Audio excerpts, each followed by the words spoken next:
Hi there, I'm Katie for RustiKate, and today I'm going to be showing you how to take an ornament. Mommy! Oh, thank you! How to take an ornament like this one and make a tatted cover on it.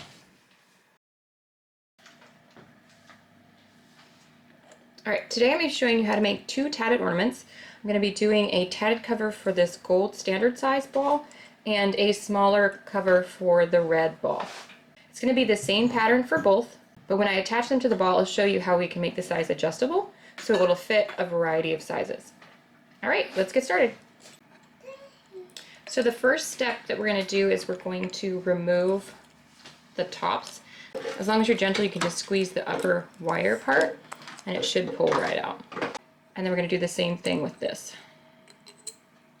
I'm going to start with the bigger one and then I'll show you how it works with the smaller one as well.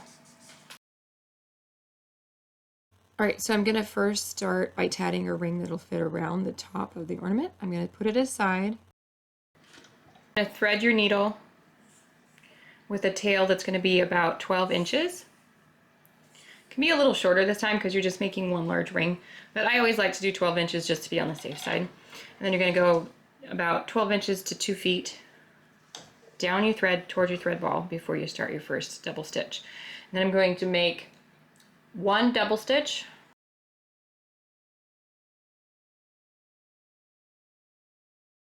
I'm going to continue doing one stitch on each side of the picot until we have a total of 14 picots.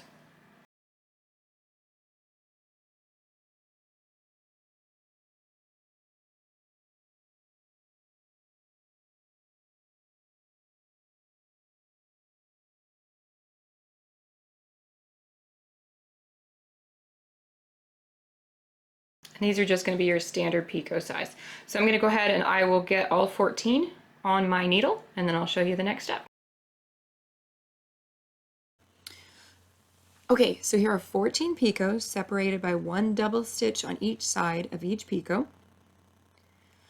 Normally I would pay more attention to the size of the picots and have them be more consistent, but these are all going to be stretched once they're actually on our ornament, so it really doesn't matter how consistent they are this time. So I'm going to slide my work off the back of my needle and onto my tail thread to form a ring.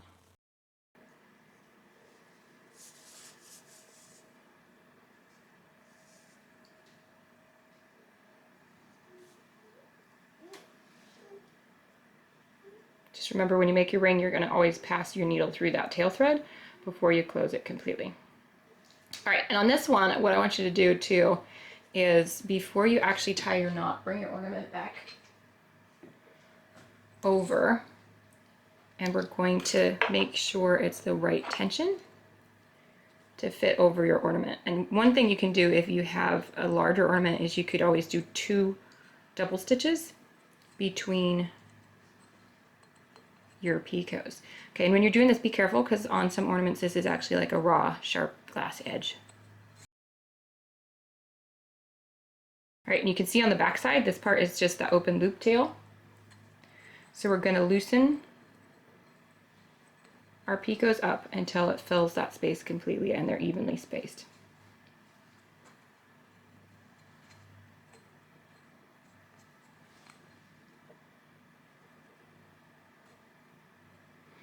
And anybody that has been following me for very long realizes I'm a really tight tatter normally. So this is a good exercise for me in loosening up.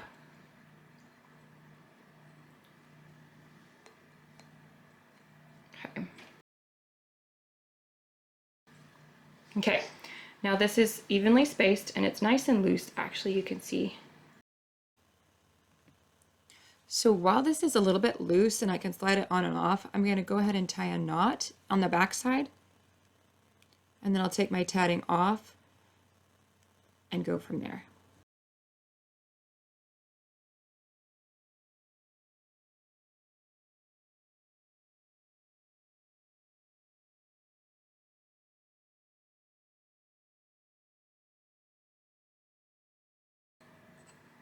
Okay, so it's knotted. I went ahead and made an extra knot, and now I'm going to slide it off of my ball, right like that.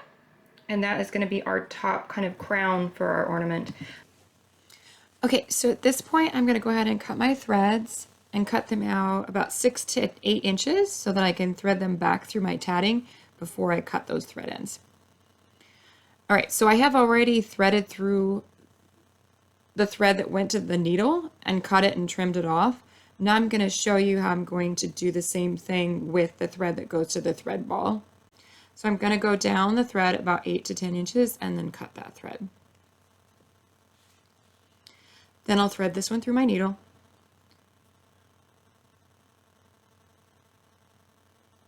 I'm going to find where the ring ends and pass the needle in between the double stitches.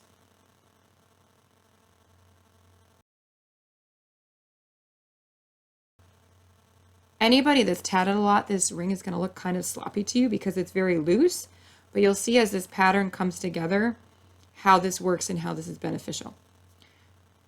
Now you'll see if you're hiding your end correctly, you should be able to pass the needle through the double stitch so that it doesn't show on either side if you rotate your work while the needle is in it. Okay, you're going to pull that thread through, and then you can snip that thread where it comes out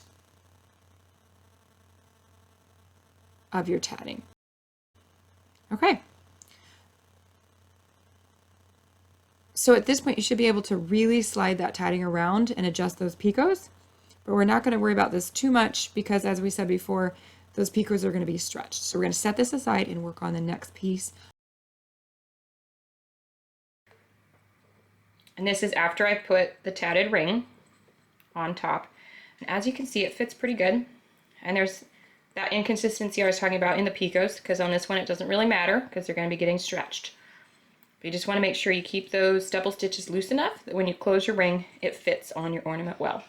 So we're going to set this aside, and then I'm going to show you the next step. All right, so for the next step, we're going to thread our needle again.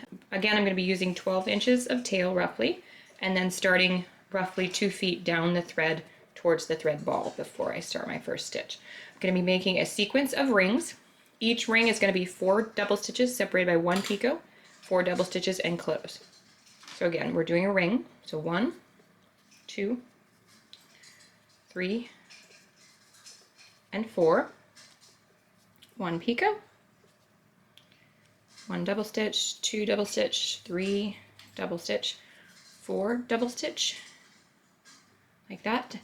And this is the same count we're going to use every time. We're going to make 7 of these. I'm going to close it now. Because it's a ring, we're going to make sure and put that needle through that tail loop. And this, you don't have to worry about your tension. You can go ahead and pull it as tight as you normally would. And then make your knot at the top. Okay, right like that. Now instead of doing a chain, we're going to just leave a thread space. So the whole trick in this is just really holding it tight right there with your finger and thumb. And then spacing it right like that. I use about that much of my finger as my gauge. It ends up being about a 1/2 inch space, and then you just finish your double stitch. Now the tricky part is if you're doing this with shuttle tatting, you'll have 1 string as your spacer. If you're doing it with needle tatting, you're going to end up with 2 strings, and you'll see what I mean in a second here. So I'm going to do the same stitches, so 4, 1 picot, 4 more double stitches, so it was 2, 3, and 4. All right, so you don't want to just pull it all the way through because that's going to make this string disappear. So you're going to slowly pull it through, right like that, and then you do put your thread through like that. You're going to hold this ring with this finger, and I like to kind of hold it with that. Right like that, and hold it with this little finger. So that makes it so I can pull that string tight, close that ring, but not lose that gap, and then I make a knot.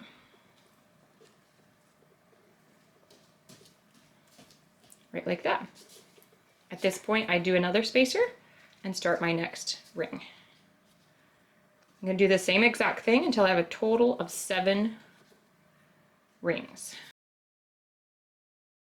I'm going to go ahead and skip to that part, and I'll show you what it looks like after I have 7 and where I go from there.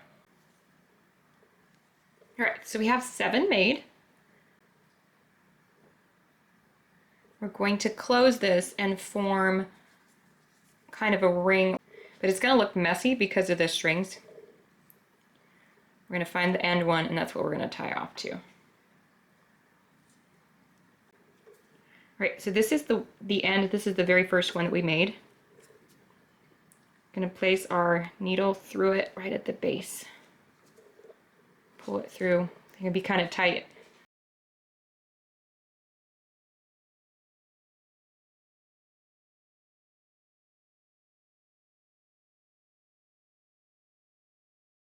And just make a knot.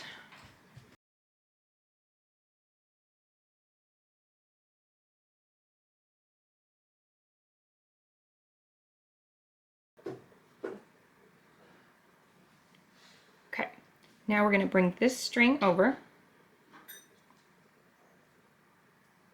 We're going to knot to that.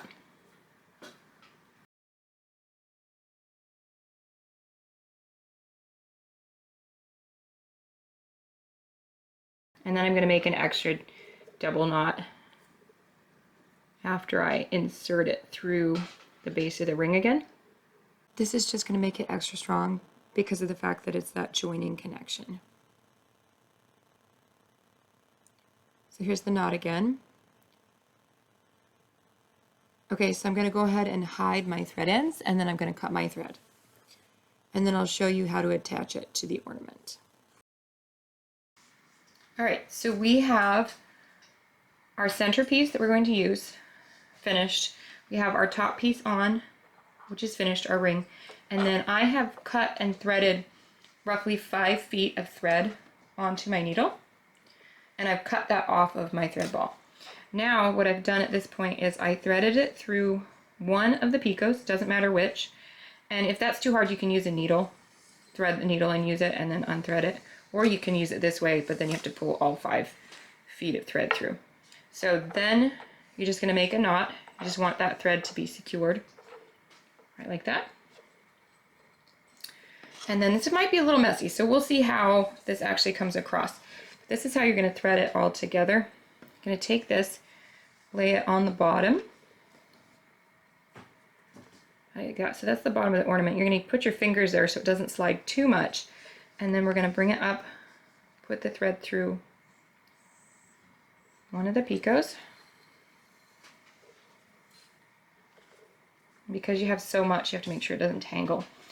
Going to pull that tight, but not so tight that it's stretching it out of shape completely. Then you're going to bring that thread back through with the needle, grab the next picot at the top of that ornament. The way it's set up, because we have 7 picots up here and 14 down here, we're going to go through 2 picots down here for every one up there. Hopefully that'll become clear as I do it.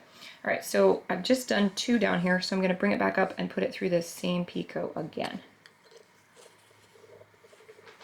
As you do this, you can adjust your tension because you're not knotting them to any of the picots except for that first one. You can adjust your tension, but you want to kind of get it roughly the same as you go around. Okay, so now we've got, I'm putting tension on the top so it doesn't come out of order. We've got 2 joined here. We've gone through this twice, and I'm going to go through the next one. So just keep in mind, maybe an easier way to think of it is that you're going to have 1 attachment point on each picot right here at the top of the ornament, and 2, you're going to go through this picot twice. All right, so we've gone through it twice, so now we're ready to go to the next picot. And again, this looks kind of messy. It's a little tricky to hold on to, but it's really easy and really fast once you get the hang of it.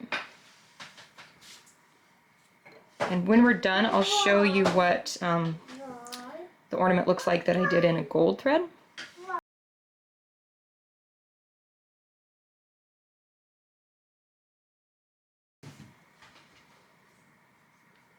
Making sure that we don't get our threads tangled. There we go. All right, now we're going to go back and go through this same picot again. So this is the second time.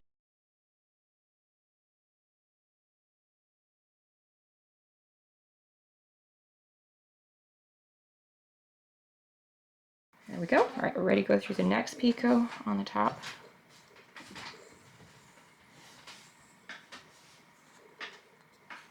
And even though I have it flipped upside down, this is the top of the ornament, this is the bottom.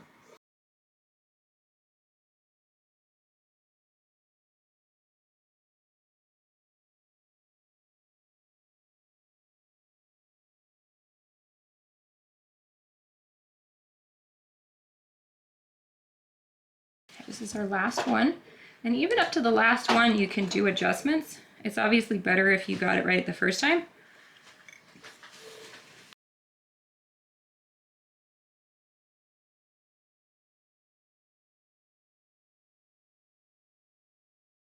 We're going to make some adjustments at the end. All right, so I just looped it back to the same picot as the very first attachment, and then I'm going to knot it.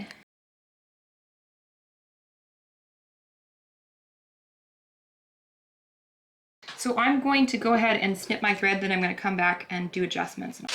Snip these thread ends.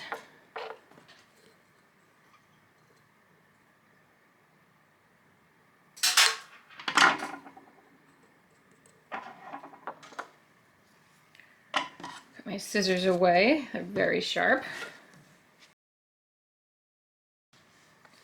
All right, and as you can see, it's very wonky, so I'm going to come back and I'm just going to adjust it. It's actually better to start kind of at the middle ground. So one that's in the middle rather than one that's the tightest or the loosest.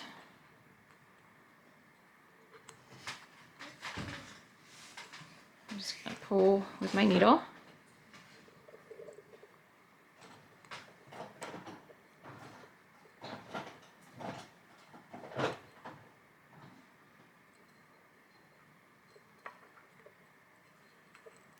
At least even though this has been kind of probably longer and more difficult looking than you're hoping, this will give you some of the troubleshooting.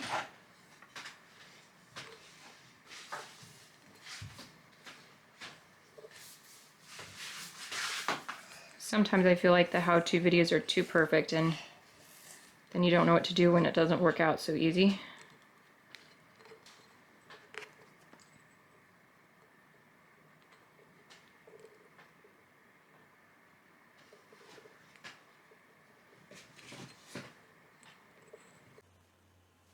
So after I got it all adjusted, it's going to look like this. You can see how it's more evenly spaced. This one here, you can separate it a little bit more to make it more even. Oh, look, I got pen from my daughter. There we go.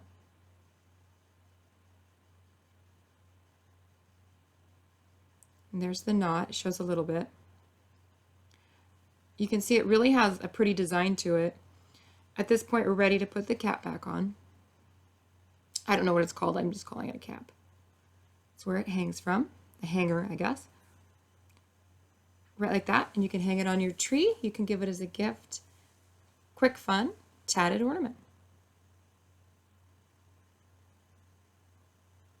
And these are really fun to do with different colors too. So the smaller one is the same exact technique, but with a golder thread. The gold thread that I ended up using is a Auntie Lydia, I believe, gold thread. It's actually kind of hard to find gold thread. So this is just like a knit crochet thread. The tricky part when you're dealing with a gold thread like this one is that it has like some metallic fibers in it, and that makes it difficult to actually thread the needle. So you have to be pretty patient with it. But if you are patient with it, it's really cute and satisfying to use. Anyways, check out my pattern. I'll have it for free on the website. You can follow the link below this video. And it, like I said before, it really works for pretty much any size ornament. You'll just adjust that thread tension when you're threading the different pieces of tatting together, the top and the bottom, when you're actually attaching it to the ornament.